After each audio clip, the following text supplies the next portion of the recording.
Welcome back.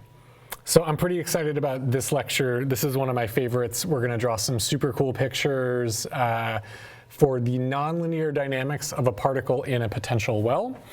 The idea here is that if I have some potential energy surface, maybe I'll actually draw it over here first. So if I have some potential energy, which I'm going to call V, and I'm just going to pick some potential energy that looks kind of like that. Okay, so some potential energy V, and this is a function of x. So V is a function of x. That's a function of x. Then what we're going to do is we're going to derive the equations of motion for a little particle that's rolling around on this potential energy surface. You could think of a little marble rolling, or maybe a bead that is attached. Maybe this is a wire, and the bead is kind of moving around on that wire. And so literally its height, its kind of vertical position is a measure of its potential energy. And so Newton's, which would then induce a force given by the negative gradient of that potential function. So Newton's second law says that these are the equations of motion. X double dot equals minus derivative of v with respect to x. I'm assuming that my bead or particle has a unit mass. And so we're going to derive the equations of motion of how to roll around on this little potential energy surface. Good, and specifically, I'm actually going to write down a potential function specifically for this shape here. And so the example that we're going to have x double dot equals minus x plus x cubed, which corresponds to a potential function, i.e., this is for the potential function v of x equals x squared over 2 minus x to the fourth, minus x, this should be a squared. I'll do a cube in the next lecture. I'll do a cubic dynamics in the next lecture. This should be cubic. Okay, this should be squared, and this should be cubed over 3. So for this potential function, which is literally what I drew here, this looks like a cubic with a minus cubic, because it's going this way, plus a positive quadratic. This is a minus cubic plus a positive quadratic potential. And if I take the negative gradient of this, this is the right-hand side force that I feel from Newton's second law. So these are the equations of motion. You can see that this is a nonlinear differential equation. If it didn't have this x squared, it would be linear. It would be a linear harmonic oscillator. But because of this quadratic term, it's nonlinear, superposition doesn't hold. And as a general rule, we don't have generic one-size-fits-all tools to solve nonlinear ordinary differential equations. Linear differential equations, we actually have, we can solve all linear ODEs by using eigenvalues and eigenvectors, kind of what I've shown you so far. But generically, nonlinear ODEs are hard, and they need kind of customized, bespoke techniques to solve them.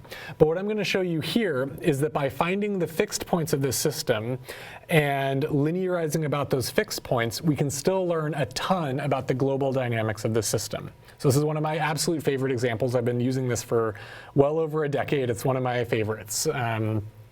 Good. So the first thing we're going to do is we're going to turn this into a system of first order coupled ordinary differential equations.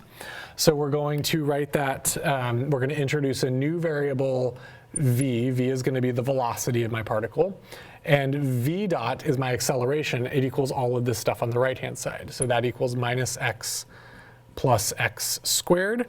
And so I can write this as a matrix system of equations if I like. This essentially is a coupled system of first order equations. And so now what we try to do is we try to find the fixed points of the system and then linearize about those fixed points.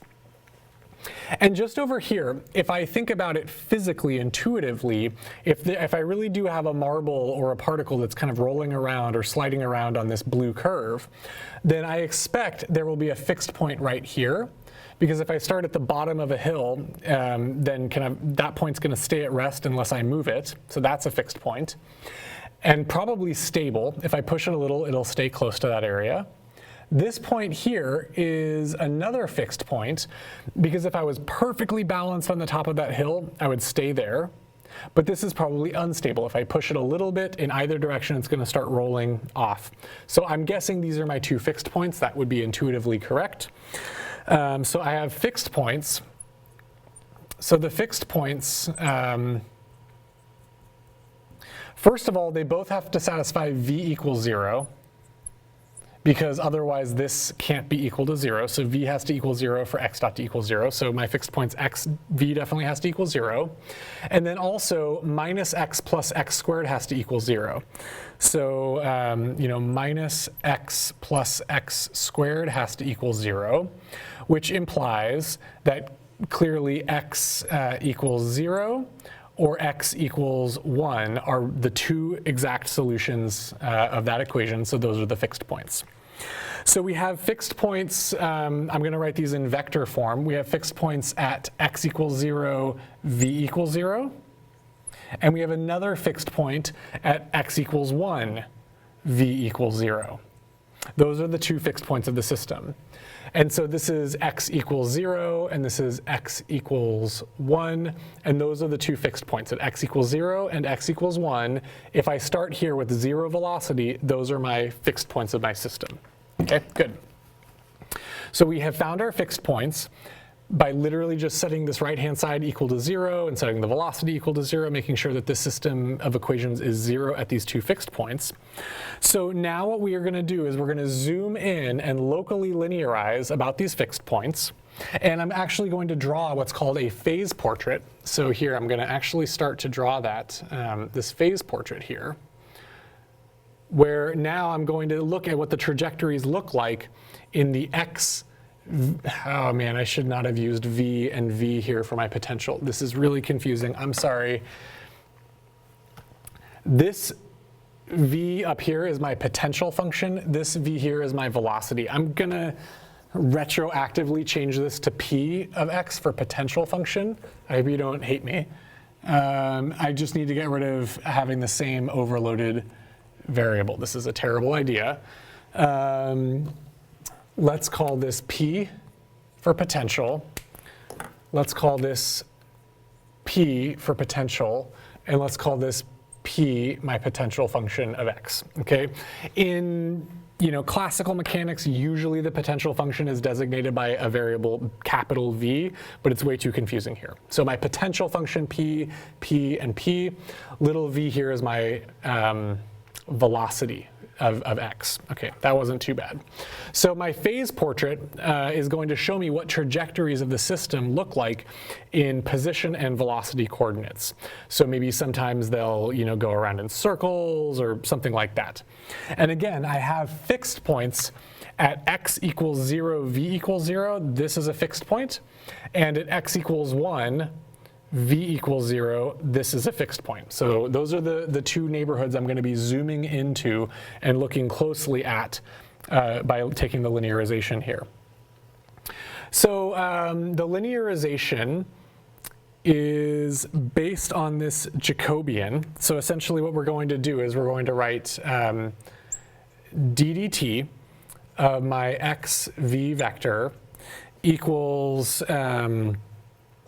kind of f1 of x and v and f2 of x and v, where those functions are pretty simple, v and minus x plus x squared. And now, essentially, our linearization is going to be based on the Jacobian, the derivative of this, this function with respect to x and v. So that's going to give me that the Jacobian df we're going to call this, this whole vector x underbar, that vector of x's, dx bar. This is a matrix of partial derivatives, partial of the first equation with respect to x, which is 0, because this is v, partial of the first equation with respect to v, which is 1, partial of the second equation with respect to x, which is minus 1 plus 2x, and partial of the second equation with respect to v, which is 0. Okay, so that's the Jacobian matrix. And we evaluate this Jacobian matrix at each of these fixed points to figure out what the linearized dynamics would look like in each of those fixed points. So let's do that. So the first fixed point at 0, 0, we find that our Jacobian df dx evaluated at that fixed point 0, 0. So I literally plug in x equals 0, v equals 0 everywhere I see it in here. That matrix is 0, 1, minus 1, 0. And this is one of the canonical examples of a linear center. We actually already analyzed the system. This thing has eigenvalues plus or minus I, and it is a linear center. So this thing has eigenvalues, let's say lambda equals plus or minus I. This is a linear center. Okay, so this fixed point here at 0, 0 is locally, if I zoom in really close, it's going to look like a center. It's going to have these little rotating circles given by these kinds of linearized dynamics. So I'm actually going to draw that. Okay, I'm going to draw that this thing locally has these little local centers. And you have to be careful about what the direction of the arrows points.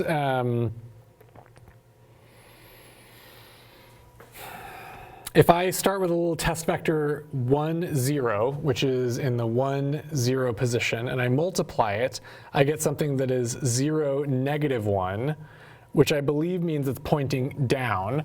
So I think that these arrows are going this way. But you need to be careful. You need to be careful when you draw these to make sure you get the direction of the arrows right. This is, I think, going clockwise. I put in a little test vector that was, in the plus x 0 y direction, a little 1, 0 vector there, or a little epsilon 0. And when I multiply it, I get something that is 0, negative 1. So it's kind of pointing down, I'm pretty sure. Okay, that's how I do this one. So that was my first fixed point. Let's see, maybe my second fixed point. Maybe I will do this one in blue, why not? So my second fixed point is at 1, 0. And so again, I evaluate my Jacobian, this Jacobian here, but now every time I see an x, I plug in 1. Okay? So my Jacobian df dx evaluated at 1, 0. Is now equal to 0, 1, negative 1 plus 2 is plus 1, 0. Okay, now this system is, you could compute the eigenvalues. This is kind of like, you can pause here and compute the eigenvalues and eigenvectors. This is a good homework problem. I'm just going to write them down. That lambda equals plus or minus 1, which means that this is a saddle point. And specifically, that means that there is an unstable and a stable direction of this system, but we need to know what direction they're pointing. What are the stable and unstable directions? What are the eigenvectors of this matrix? Because that's going to tell me which direction is stable and unstable. So I know that this thing is going to have stable and unstable directions, but I need to know what the eigenvectors are. Again, I'm going to save you a little bit of a headache and just write them down. That C1 is equal to 1, 1. That's the eigenvector corresponding to the unstable plus 1 direction. And C2 is equal to the 1 minus 1 direction.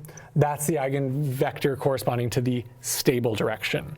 So here now I can show that this thing has stable and unstable directions that are kind of in this 45-degree angle cross, where I believe this one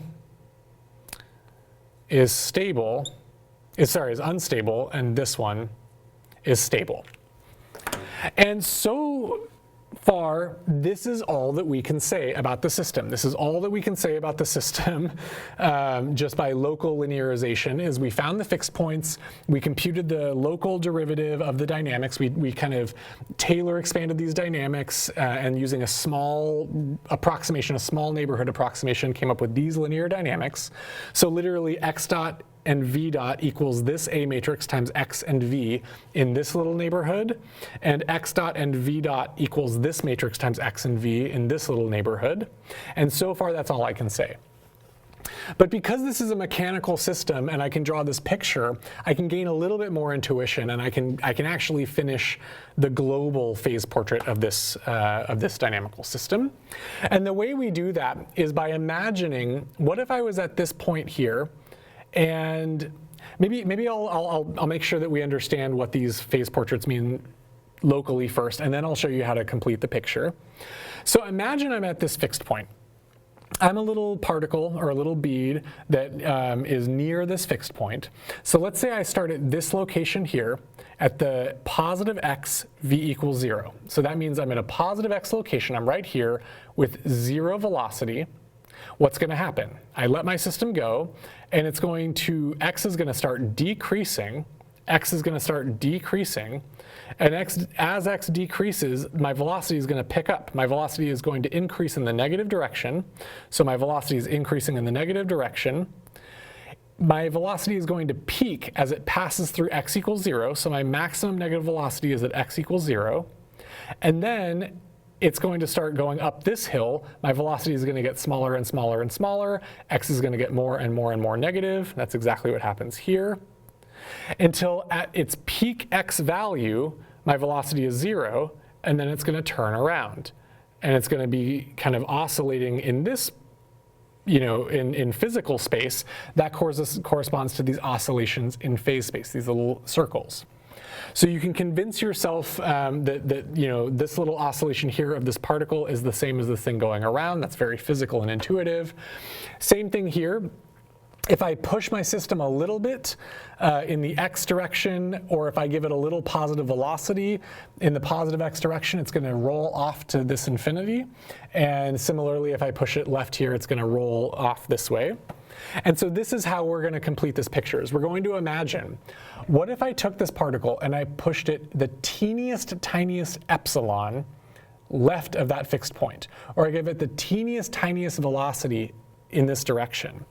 What's going to happen is it's going to roll down this hill, and because there's no friction, it's going to roll up the hill to a point that's exactly at the same height, the same potential energy, and then it's going to turn around and it's going to roll back, and it's going to, over a very long time, slowly creep up this hill and eventually come back to the place where it started. This is for like an epsilon infinitesimal nudge to the left. It's going to take almost forever to move away, but eventually it will. It'll come up here, turn around, and then roll right back. And that corresponds to kind of starting with a teeny tiny little perturbation of the system, either in the x direction or in the v direction. And so I can take this unstable direction, and essentially it will eventually come back to this stable direction. This stable direction is the one that, if I started out here, I would eventually come back and roll right up to the tippy top of this hill very, very gradually. And I didn't draw this perfectly. This point here should line up with this vertical point here. This should line up to a point that is at the same height as that. I can fix this by just making my potential a little steeper. I can totally cheat and just make this thing a little bit steeper so that, at this height here, my potential goes through that point. Problem solved. And so what this means is that if I perturb my system a teeny tiny bit off of this in just the right direction, it will move to the left and pick up a negative velocity. And at this maximum velocity point here at the bottom of the hill, it will then start to lose velocity as it goes uphill. My velocity direction is getting smaller. It'll hit a potential energy that was equal to its starting energy, at which point x can't go any farther. It can't go any farther up here. And now it's going to turn around, and its velocity is going to start to increase in the positive direction while x turns around and goes back up the hill. And this will take an infinite amount of time to take this this loop, because it'll take, if I start with 0.0000001, perturbation, it'll take a really long time for this thing to eventually leave that neighborhood. So around here and around here, it'll take almost forever to leave and to come back. This part will be fast. And so we've actually drawn a nonlinear structure. This is like a global structure. It's not from the linearization. This is just from physics, from intuition. Similarly, did I lose my blue pen? I lost my blue pen. Similarly, if I push this thing a teeny bit in the right direction, that's this direction here, this thing is just going to go on to infinity. And so these kind of correspond to trajectories that are just kind of, if I start with any x out here and 0 velocity, it's just going to roll on to infinity. It's going to pick up velocity and move to positive infinity. So that's this axis here. Or if I start, I guess, any point at this location x with any positive velocity, I'm also going to go to infinity. So I believe these will all kind of go to infinity. And down here, if I start with a particle here, the same location, if I start with the particle at this location, but now I have a negative velocity, meaning I'm kicking it in this direction, what it's going to do is it's going to make one big loop around. If I kick it with a big positive velocity, it's going to make one big loop. It's going to overshoot. It's going to go farther. And then it's going to turn around and go to negative infinity. That's what this means. It's going to overshoot, turn around, and then go to negative infinity with a positive infinity with a positive velocity. I'm getting confused. This is positive infinity.